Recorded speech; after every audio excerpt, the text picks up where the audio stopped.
Hello there, fellow captains. This is Connor, and welcome to Elite Dangerous. I love this game. I'm just not very good at it, but I do like it quite a bit. Now, the last time I played Elite Dangerous was 2 years ago, possibly more. Over the past 6 months or so, I've dipped back into it, and when I said dipped back in, I literally mean dipped. I've spent about 30 minutes in the past 6 months playing this game, just getting into the game and generally just trying to get to grips with it, but I got distracted by other things, and here I am now. As you can see, I'm currently looking at the job board, and I'm looking at an assassination mission against a General Turi Chargenut. What a name, man. He is part of the Bukuravi Jet Brothers faction. I need to go to the Bukuravi system, scan the Nav Beacon, that will give me his location, head to the location, and take him out. Now, whenever I picked this mission up, I thought the worst, mainly because it's a general. You'd expect a general to be pretty well defended. As it turns out, not so much. So here we are, we're preparing to leave the station, which is Waller Terminal, or Wohler. I would pronounce it Wohler, honestly. Okay, let's see. Let's just set our destination here. Now, this is a game that, for me at least, takes it takes me an hour or two to get fully back into it, at least just remembering the controls, all the little intricacies of the little sub-menus in the cockpit of your ship, the interface, that type of thing. And one thing I'm going to have to get back into the swing of things with is the power distribution. Now, honestly, any of you out there that play this, please help me. I beg of you, please help me. I want to get back into this game. Even whenever I did play it, I didn't play it a lot, but I do want to really enjoy the game. I would like to get some of the larger ships, because I have heard that they're introducing a carrier. I know at the moment, at least, some of the larger ships like the Anaconda, it can carry a single fighter craft. But when I say a carrier, I'm mainly talking about a vessel that specializes in carrying other aircraft, spacecraft. So here we are, we've entered the system named in the job description. Now we need to find the Nav Beacon. Now, of course, I have cut it down a bit, the footage here, because again, I'm getting back into the game. I'm trying to remember how to do things, and honestly, it's a bit difficult. This is why I'll never get into EVE Online, although I'd really like to get into EVE Online. If I find this game complicated, oh, an Anaconda, that was cool. I'd love to have one of those, but yeah, if I find this game really difficult and complicated, I'm never going to get into EVE Online. And this game, it kind of is. It has a bit of a steep learning curve, but when you do get into it, it's not that difficult. It's very, I would say, the user interface and how you go about navigating menus in this game is actually very good for what it is, because there is a lot there. There's a lot of depth to Elite Dangerous, and I believe I have the expansion Horizons, which, is that just allowing you to go planetside and deploy your SRV? I think it is. Maybe I'll record a video of me doing that if a mission has that as part of the actual job. But here we are, we found the Nav Beacon. Now, it took me a while here to actually figure out how to scan the Nav Beacon. Turns out, you just get close enough to it, it will automatically scan. But of course, me being a plonker, I didn't realise until way too late. Okay, we're going to overshoot it here, I think. But I'm playing as an open play, which means there's other players currently in the universe. And when I say universe, I mean it. This place is massive. You got an entire galaxy to play around in. And there are so many planets and systems that even in, I heard somewhere like 100 lifetimes, you still wouldn't have enough time to go and explore every one of them. Probably an over-exaggeration, but there is a lot there. Oh, holy shit, okay. Somebody's trying to take me out of... Oh, it's my target. Turi Chargenut. He's trying to take me out of... Okay, he's not going to be able to do it, is he? Oh, there's the escape vector. Now I remember. Okay, let's swing around there. He was so close to taking me out. And honestly, whenever this happened, I didn't even realize it was my target. I really didn't. I thought it was just some player trying to take out a newbie. I mean, my ship isn't that great. It's a... Now, let me know if this ship's any good, guys. I don't know, but it's a Viper Mark IV. But whenever I did play a while ago, I had quite a few awesome subscribers help me out to get more credits. And even with a lot of credits, at one point I had millions, I still didn't want to give up this thing. I just enjoyed it so much. But now, I don't understand how the power distribution works. I don't know about carrying or weight capacity, that type of thing. So I am going to have to put a bit more research in to try and get this thing to be as optimal as possible. But we escaped the interdiction attempt there. But now we're having to swing around, go back to the Nav Beacon and try and find the fecker. If only I had realised that he was the one who was trying to take me out of, what would you call it, slip space? Here we are. Quite a few ships in this area as well. Now what I did do mainly whenever I played this before is play a bounty hunter. That's what I like. But watching a few videos recently on Elite Dangerous, exploring does seem, or sound at least, really fun. There are things that are being discovered in Elite Dangerous that were probably patched in years ago. Now, of course, as I mentioned, I was sitting there for way too long trying to figure out how to scan that, whatever it was again, Nav Beacon. So, with the power of editing, I can skip ahead. I'm just trying to get used to the UI on the right hand side here. There's a few things that are different than what I remember. But look at how clean the UI is. It's so good.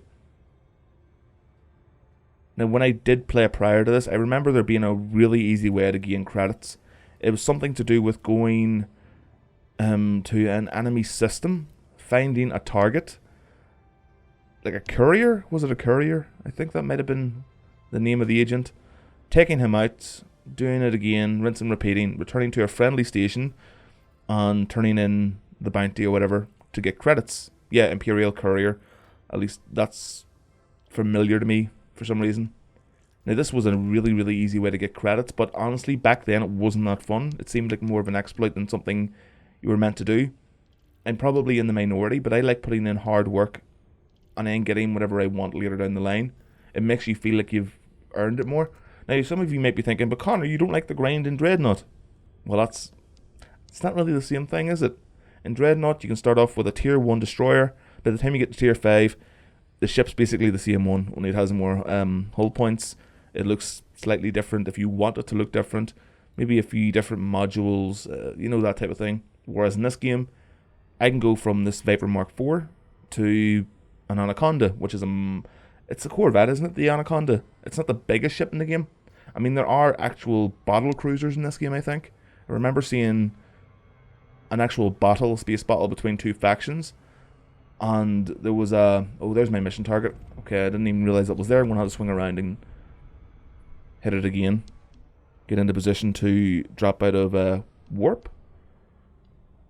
I'm not sure what it's called in this game. Warp will be fine, I guess.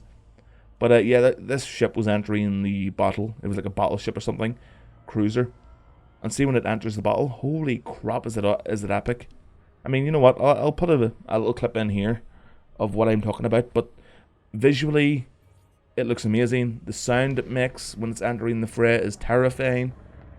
But here you go, have a look. Warning, capital class signature detected.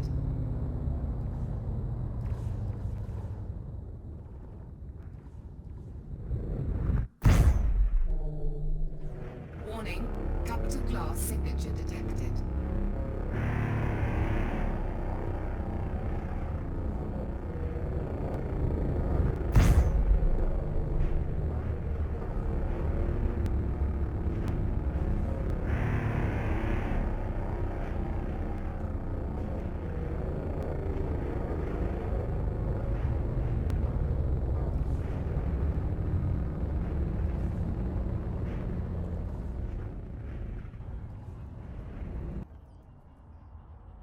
Okay, now our target's here. Where is he? There he is. I'll charge. What's he in? Is that a Cobra Mark III? It is! Cobra Mark III. Okay, let's put our power into weapons. Some into systems for our shield. Wasn't really know, didn't really know what to expect here, but he didn't really end up being a bit of any sort of challenge. I mean, look at this. Now each of my weapons, apart from the Seeker missile, are gimbaled, which means, I believe it means they attract the target automatically.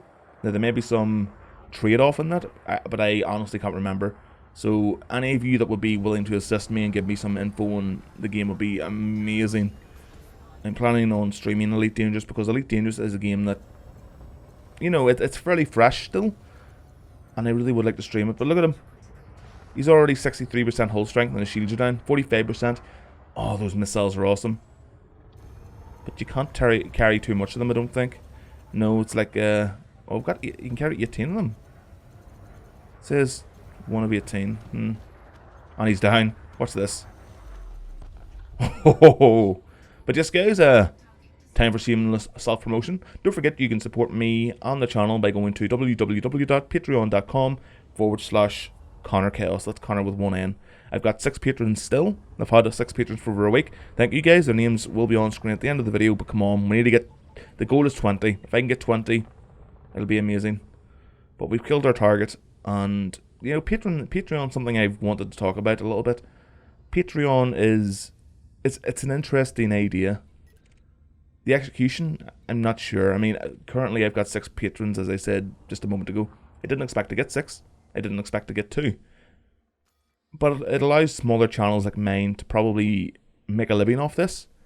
Because so far, the community and the subscriber base that I've got are very loyal. I mean, you guys, regardless of what type of content I put out, I'll always usually get between 200 and 400 views a video within about a week or 2. More depending on, of course, the type of video. But thank you. Now, you can start up with $1 a month, I believe. That's the smallest, but it's totally up to you. I mean, you can also join the Discord. The Discord is free. The link is also in the description. Patreon's in the description also, by the way, if I forgot to mention that. But now we're going to return to Wooler Station. We've taken out the target, which was very anticlimactic. Very, very, very disappointing. I thought he was going to be a bit more of a challenge, or even maybe if he should have had an escort, honestly. He's a general. Or maybe in that organization, general doesn't mean much. But anyway, let's return to Wooler, turn in the Isle mission, get ourselves about 200,000 credits, which isn't a lot. I might just go to a high intensity mining zone and do a little bit of bounty hunting. But first, I will need to figure out the whole weight and power distribution thing. Now, where is Wooler? There it is there, at the bottom. Yep, it's flagged as blue. Okay, let's see. There we are, all lined up. It's a fair distance away, but, you know, we're in a futuristic spaceship that can travel more than the speed of light. 2,840 light seconds. Is that what the LS stands for? Light seconds, I'm assuming as much. Oh, I love the Viper Mark IV. It's probably not the best ship in the game, by any means. It's one of the lower tier ships. Although the game, of course, the ships don't work in the same way ships in Dreadnought work with tiers. I'm just saying it's one of the starter ships that I believe the description says something about. It's a good choice for starting bounty hunters, which of course is what I am, what I was. I've taken too many hits. I didn't even see that battle chatter. I've taken too many hits. He took enough. There's one of those conflict zones. I wonder if it's only high intensity combat zones where capital ships jump in.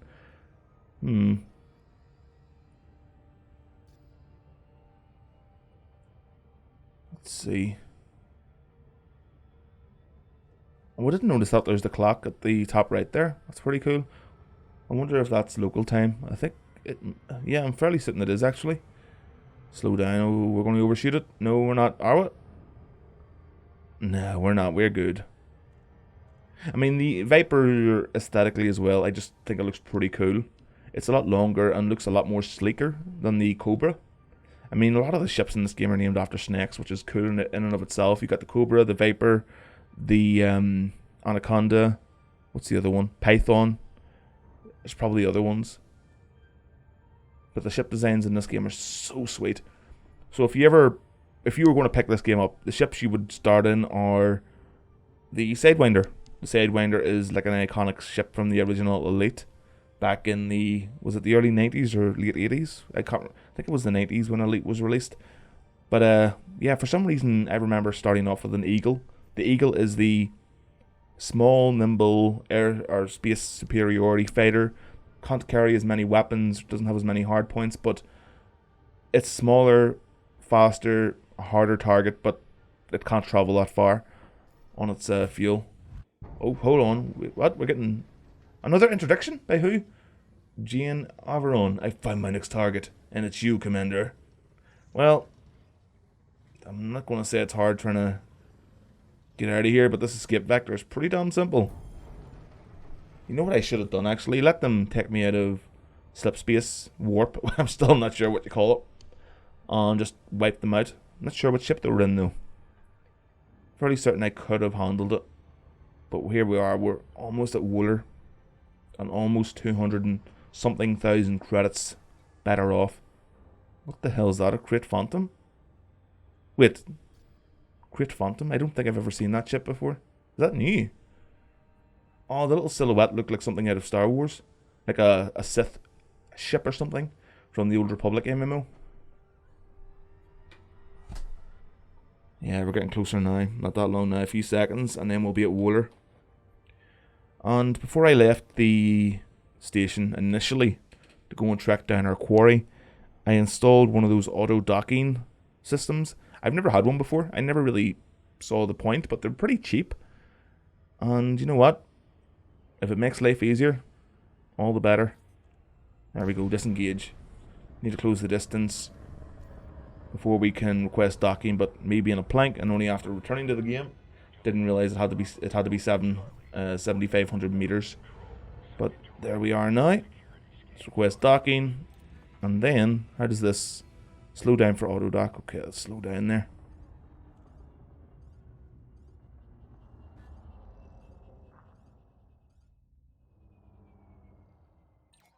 Awesome. Sweet. Okay, so just slow to a halt. And it will begin automatically docking.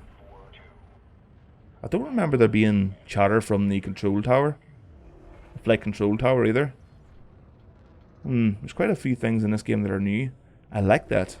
In fact, I really like that. Again, I really like small details in games. They bring the universe to life.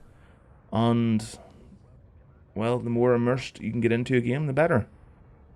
But yes, just before we end here, I just want to give one final Christmas holiday push for Patreon, guys. 6 patrons at the moment. What you'll get from the benefits, you'll see on Patreon. You'll get to stream with me. I'm going to change it from monthly to weekly Patreon streams every Sunday, where you get to play games with me. We'll be in voice chat and stuff, as well as just having your name mentioned at the end of every single video. And of course, my eternal gratitude. I can't offer much, but I will be grateful. Welcome to Wooler Terminal. Refuel, restock. Most of that charge there in the aisle restock is from the missiles, but they were super damn effective. And there is the mission completion. Let's go for the credits. 201,706 credits, plus reputation and influence. But there you go, guys. I'm back into Elite Dangerous. Any help would be amazing. I'd be very grateful. And, well, just enjoy whatever it is you're playing. And of course, like always, we'll see you next time. Bye-bye.